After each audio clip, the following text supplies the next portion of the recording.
Selamat sore, saudara sekalian.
Sukarela tanpa adanya paksaan, terutama keterlibatan aku dalam hal melayani Engkau, ya Tuhan.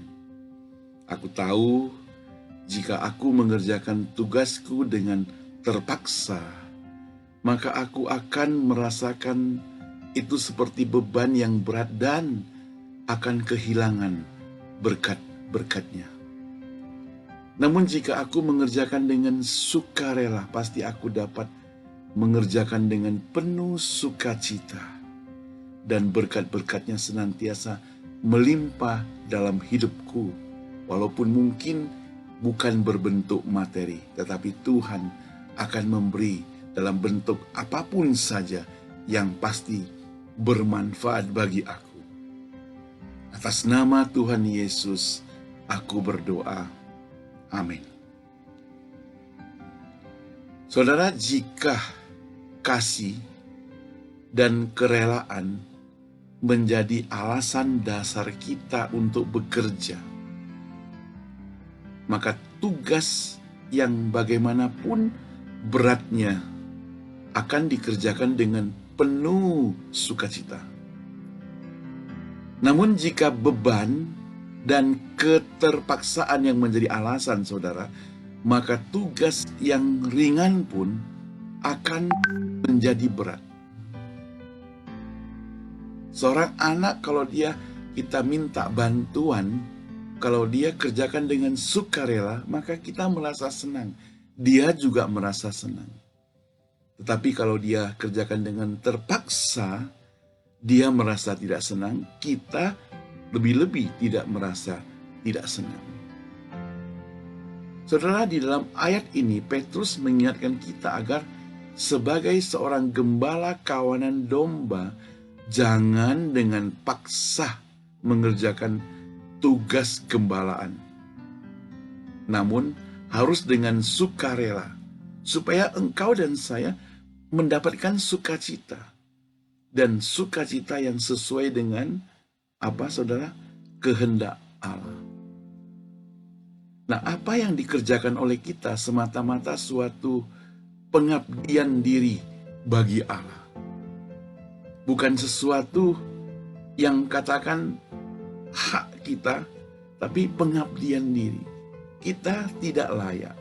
Bahkan sebagai gembala pun kita tidak layak.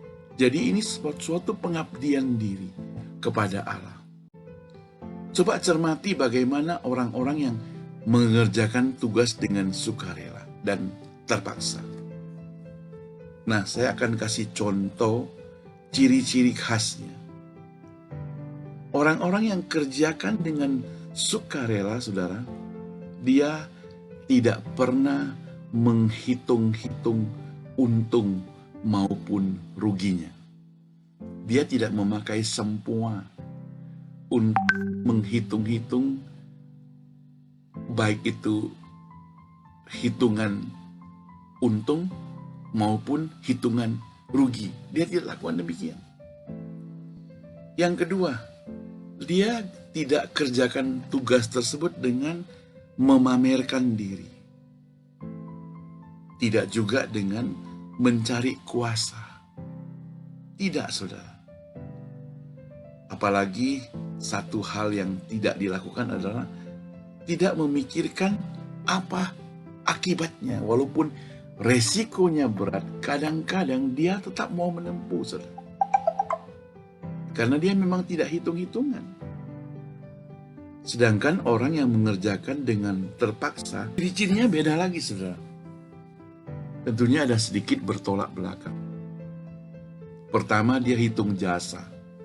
Dia akan bilang, kalau bukan karena aku, kalau aku tidak kerjakan, kalau aku tidak turun tangan, kalau aku tidak turun campur, kalau aku tidak bantu, maka akan hancur semuanya. Semuanya itu karena aku yang pikirkan, aku yang putuskan, aku yang lakukan dahulu. Nah, itu orang-orang yang kerjakan dengan terpaksa, karena dia menghitung jasa. Dengan berkata demikian, maka otomatis dia selalu ingin dipuji. Kalau orang yang kerjakan dengan terpaksa, sementara orang lain yang dipuji, saudara, bahaya, dia akan sakit hati. Dia akan baper, saudara. Dia akan galau. Bahkan dia tidak mau menanggung kerugian, saudara. Ada rugi sedikit, dia tidak mau. Bahkan rugi waktu pun dia tidak mau, apalagi rugi uang, saudara. Dan orang ini, saudara, sangat-sangat gampang kecewa dibandingkan dengan orang yang sukarela. Orang yang sukarela karena memang dia kerjakan dengan sukarela, maka dia bukan tidak gampang, bahkan tidak perlu merasa kecewa, saudara. Yang menjadi masalah, Anda dan saya termasuk golongan yang mana? Golongan yang sukarela atau golongan yang terpaksa? Pertanyaan ini harus dijawab oleh saya dan Anda sendiri. Tidak boleh dijawab oleh orang lain. Karena kita bisa membohongi orang. Kita seakan-akan kerja dengan sukarela, sebenarnya kita terpaksa. Nah, saudara, memang benar kita tidak ada apa-apanya. Tetapi kita ingat bahwa orang yang terpaksa melakukan tugasnya pasti ada apa-apanya. Orang yang sukarela akan mengerjakan dengan hati yang tulus. Tetapi orang yang tidak dengan sukarela, dia akan kerjakan dengan hati yang bulus. Allah kita juga menghadapi kita dengan cara yang tulus, yang low profile. Ia memanggil kita apa adanya. Tetapi yang pasti adalah ia tidak mau kita hanya seadanya. Itu sebabnya kalau kita mau kerjakan tugas dia, harus kerjakan dengan profesional. Yang panggil kita low profile, tapi kita harus kerjakan dengan high profile. Itulah kehidupan orang percaya. Kehidupan orang percaya yang sukarela, tidak terpaksa. Nah, saya tidak tahu apakah saudara orang yang sukarela atau yang terpaksa. Yang pasti, saudara, engkau dan saya mesti belajar seperti orang-orang yang di dalam Alkitab, yang mau melayani Tuhan seperti Rasul Paulus, seperti rasul-rasul yang lain. Mereka melayani tidak memikirkan dirinya lagi. Mereka telah fokus memikirkan apa yang Tuhan kerjakan, apa yang Tuhan inginkan. Jadi mereka tidak hitung-hitungan lagi kepada Tuhan. Mereka sungguh percaya dan yakin Tuhan akan memberi yang terbaik buat dia. Biar kita belajar seperti dia. Kiranya Tuhan Yesus menolong kita. Mari kita berdoa. Bapa yang di surga, mulai hari ini, aku hendak melayani Engkau dengan sukarela, sehingga mendatangkan sukacita. Ampuni aku jikalau selama ini melayani dengan terpaksa, sehingga sering mengerjakan tugas pelayanan dengan penuh beban berat dan terasa seperti tidak ada sukacitanya. Tuhan, kalau aku seperti itu, ampunilah aku.